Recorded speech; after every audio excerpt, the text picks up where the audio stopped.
Salut à toutes et à tous les amis, on démarre ce tour de la presse sportive en France et comme à chaque fois, l'appel d'offres pour les droits télé de la Ligue 1 s'est avéré infructueux. Le journal L'Équipe parle même de Ligue de l'angoisse dans son édition du jour. Après le nouveau flop sur la vente des droits télé sur la période de 2024-2029, la LFP va tenter de convaincre directement les diffuseurs. Mais le milliard d'euros semble désormais illusoire et certains clubs s'inquiètent pour leurs finances. Un président d'un club de milieu de tableau qui a souhaité garder l'anonymat craint même que le chiffre ne dépasse pas les 600 millions d'euros, ce qui serait une véritable catastrophe. L'autre actualité qui fait grand bruit dans la presse, c'est l'affaire Karim Benzema, accusé par le ministre de l'Intérieur Gérard Darmanin d'être en lien avec une organisation jugée comme terroriste en France. L'ancien attaquant des Bleus a décidé de riposter dans les colonnes du Parisien par le biais de son avocat. Nous réfléchissons à des poursuites à l'encontre de ce ministre en application par exemple de la loi sur la manipulation de l'information chère à notre gouvernement et de la diffamation voire de l'injure publique, peut-on lire. Une affaire qui fait aussi grand bruit dans la presse étrangère, Benzema dans l'œil du cyclone écrit par exemple Sport en Espagne. En Italie, le célèbre journal au papier rose évoque un Benzema sous haute tension. Comme on vous l'a expliqué hier dans le JT, la sénatrice Valérie Boyer a même carrément réclamé la déchéance de sa nationalité et le retrait de son ballon d'or. Direction la Belgique et pour la première fois depuis l'annonce de sa retraite, Eden Hazard a lâché ses vérités. Je ne prenais plus de plaisir, reprend le supplément sport de la dernière heure dans son édition du jour. L'ancien Lillois qui a participé à un match caritatif du Variété Club de France à Calais hier s'est livré à cœur ouvert dans des propos également relayés par le média L'Avenir. Dans la vie on ne peut pas tout expliquer, je suis en paix avec moi-même, je suis content, je ne vais pas dire difficile mais ce n'était pas simple, j'avais déjà réfléchi depuis un moment donc ça m'a aidé, j'ai tellement de choses à faire en dehors du football que j'ai pu poser un choix serein. J'avais déjà pensé quand j'ai pris ma retraite avec l'équipe nationale, je sortais d'une période compliquée avec le Real, j'avais toujours dit que j'arrêterais dès que je n'aurais plus ce plaisir sur le terrain. Je ne voulais pas aller jouer quelque part pour l'argent, c'était la meilleure solution, je ne prenais plus de plaisir aux entraînements et je ne jouais plus, la décision était simple, a confié l'intéressé. Hazard est sûr de son choix et ne reviendra pas en arrière malgré les sollicitations de plusieurs clubs. À la question de savoir s'il restera dans le monde du foot, ce dernier a tout simplement indiqué qu'il allait jouer au golf et voyager. Peut-être suivra-t-il une trajectoire à la Gareth Bale, en tout cas on lui souhaite une bonne retraite. On file en Italie avec l'affaire Sandro Tonali, comme son compatriote Fagioli, le joueur de Newcastle a décidé de passer aux aveux. La vérité de Tonali, placarde la Gazzetta dello Sport ce jeudi matin. On rappelle que le joueur de Newcastle risque très gros puisque contrairement à Fagioli, ce dernier a misé sur son ancienne équipe, l'AC Milan. Sandro Tonali tente désormais de négocier sa sentence avec le parquet fédéral. L'hypothèse la plus probable est qu'un accord puisse être trouvé avant le match de Ligue des Champions de mercredi entre Newcastle et le Borussia Dortmund.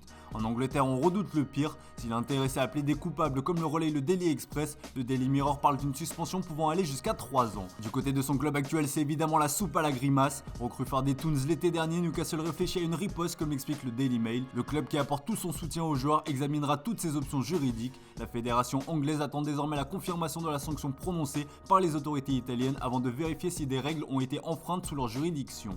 Le Corriere dello Sport rapporte de son côté que le scandale des paris sportifs est loin d'être terminé. En plus de Zaniolo, le lanceur d'alerte Fabrizio Corana a indiqué que 3 autres joueurs sont impliqués. Stéphane El Shaarawy de l'AS Roma, Federico Gatti de la Juventus et Nicolo Casale de la Lazio. Clairement, cette sombre affaire n'en est qu'à ses débuts. En Angleterre, un autre homme fait aussi la couverture des tabloïds anglais, c'est Jadon Sancho. Crack annoncé à Dortmund, l'anglais vit des heures sombres depuis son arrivée à Manchester United. Écarté du groupe mancunien depuis plusieurs semaines en raison d'une brouille avec son entraîneur Erik ten Hag, Sancho n'a désormais presque plus aucun avenir avec les Red Devils.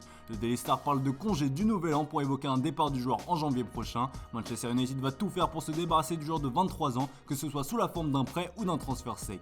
The Guardian rapporte de son côté qu'il a une dernière chance d'inverser la tendance, des excuses publiques. Sans quoi le joueur sera forcé de quitter Manchester United alors que son contrat court jusqu'en 2026. L'intéressé est prévenu.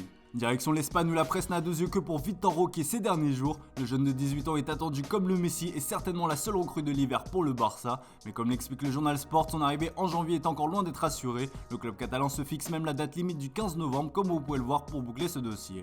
Les deux manières d'inscrire Vitor Roque sont de vendre des joueurs ou d'augmenter les revenus. Autre option, la négociation de salaire avec certains joueurs afin de faire baisser la masse salariale. Toutes les parties travaillent pour que l'opération se fasse. Le principal intéressé lui se voit déjà évoluer sous les couleurs du Barça l'année prochaine. Le Mundo Deportivo rentre dans l'intimité du joueur qui a expliqué aux socios barcelonais ses qualités. Je pense que mes qualités sont la force, une bonne finition, ne jamais abandonner le jeu, toujours se battre pour chaque ballon et des défauts, je pense que je dois m'améliorer sur les coups francs, les pénaltys et les passes courtes. Le peuple catalan ne demande qu'à voir ça de plus près. Allez, on termine ce tour de la presse sportive avec la terrible annonce concernant Neymar Jr. Le journal Marca annonce la couleur pour le Brésilien. Un calvaire qui éteint l'étoile de Ney, peut-on lire. Le verdict est tombé et il est terrible pour le joueur. La star d'Al Hilal souffre d'une rupture du ligament croisé antérieur du genou gauche et son ménisque est aussi touché. Comme vous pouvez le voir, le journal a fait une infographie de toutes les graves blessures du joueur dans sa carrière, peut-être celle de trop. Le principal intéressé a de son côté pris la parole sur ses réseaux sociaux après cette terrible nouvelle. Clairement, le Ney est abattu par ce nouveau coup du sort.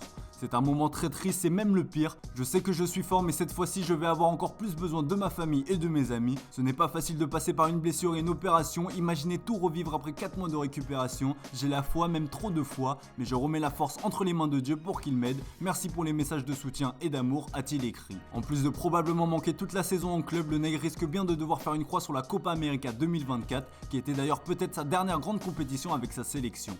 Une blessure qui attriste clairement le monde du foot, dans son pays déjà où le média Extra relaye ces mots déchirants. Le journal L'équipe parle d'un Neymar tout simplement maudit dans ses pages intérieures. A noter que selon Marca, Al Hilal devrait être indemnisé par la FIFA. L'instance dirigeante a décidé de mettre en place un régime d'assurance au profit des clubs à l'échelle mondiale et couvre jusqu'à 7,5 millions d'euros annuels pour un joueur blessé. Un maigre dédommagement compte tenu des millions déboursés par les Saoudiens. Voilà les amis, c'est tout pour ce matin. Merci pour votre fidélité, excellente journée à vous. Comme d'habitude, on se retrouve en fin d'après-midi pour le traditionnel JT Foot Mercato.